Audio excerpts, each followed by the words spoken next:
விடுதலை ராஜேந்திரன். மதுரை உயர்நீதிமன்ற கிளை நீதிபதி ஜி.ஆர். சாமிநாதன் விசித்திரமான ஒரு தீர்ப்பை வழங்கி இருக்கிறார். அந்த தீர்ப்பு என்ன, வழக்கு என்ன? கரூர் மாவட்டத்தில் மண்மங்கலம் அருகே நெரூர் அக்ரஹாரத்தில் சதாசிவ பிரேமச்சந்திரர் என்பவருடைய ஜீவ சமாதி ஒன்று இருக்கிறது. அந்த ஜீவ சமாதியில் ஒவ்வொரு ஆண்டும் மே மாதம் ஒரு சடங்கு நடக்கிறது. பிராமணர்கள் சாப்பிட்டு தூக்கி எரிந்த எச்சில் இலையை பொறுக்கி எடுத்துக்கொண்டு வந்து சமாதி முன் வைத்து அதில் படுத்து உருண்டு அங்க பிரதட்சணம் செய்வது என்பது அந்த சடங்கு.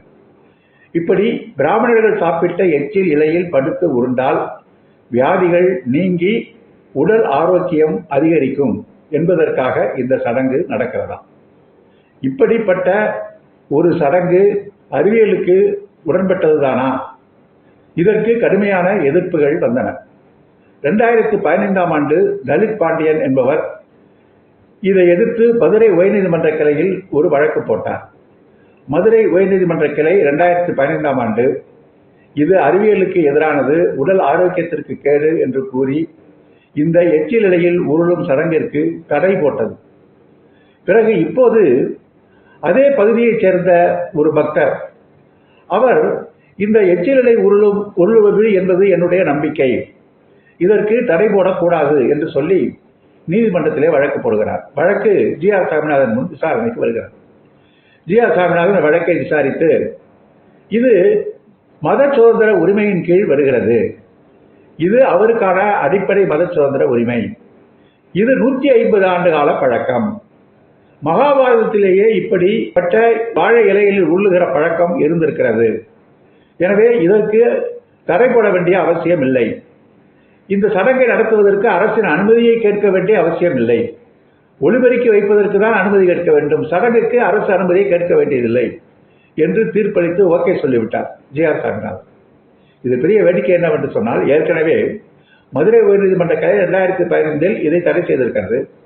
இப்போது அதே மதுரை உயர்நீதிமன்றத்தில் நீதிபதி இதை நடத்தலாம் என்று கூறுகிறார்.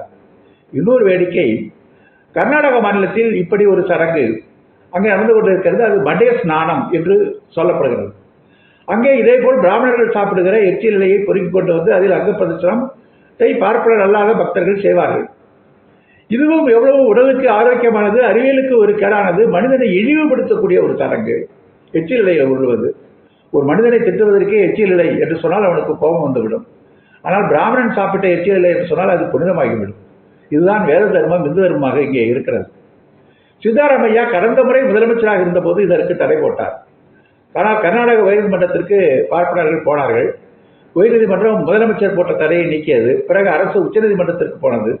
2014இல் உச்சநீதிமன்றத்தில் இந்த வழக்கு நீதிபதிகள் மதன், நீதிபதி பானுமதி முன் விசாரணைக்கு வந்தது.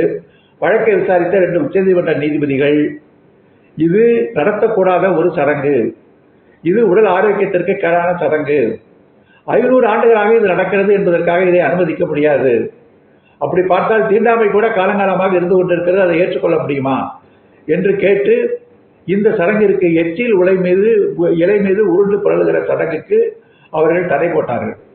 எனவே 2014இல் உச்சநீதிமன்றம் தடை, 2015இல் இதே மதுரை உயர்நீதிமன்ற கிளை தடை.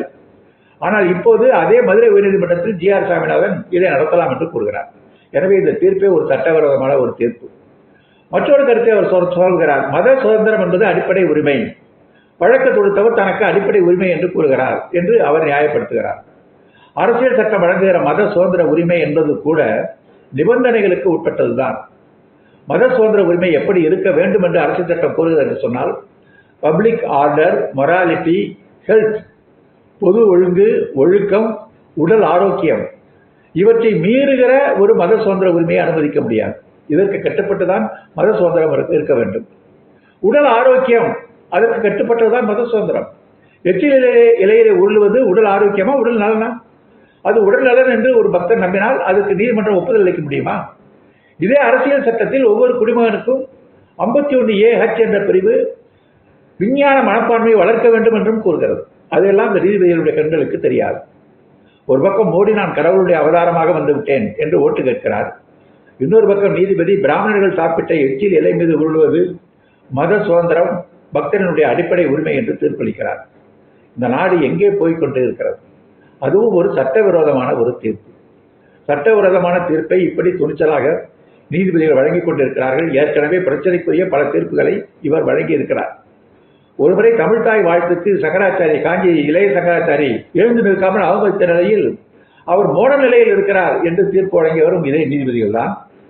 கோயில்கள் எல்லாம் தனியார் மயமாக்க வேண்டும் என்ற கருத்தரங்கை நடத்தியவரும் இதே நீதிபதி தான். எனவே இவர் தன்னுடைய மத நம்பிக்கையை இந்த சட்டத்தின் வழியாக நீதிபதி இடத்திலே அமர்ந்து கொண்டு இப்படிப்பட்ட சட்டவிரோத தீர்ப்புகளை வழங்கி கொண்டிருக்கிறார். இவர்களுக்கெல்லாம் எப்படி இந்த சட்டங்கள் உரிமைகளை வழங்கி கொண்டிருக்கின்றன என்பதுதான் புரியாத புதிராக இருக்கிறது.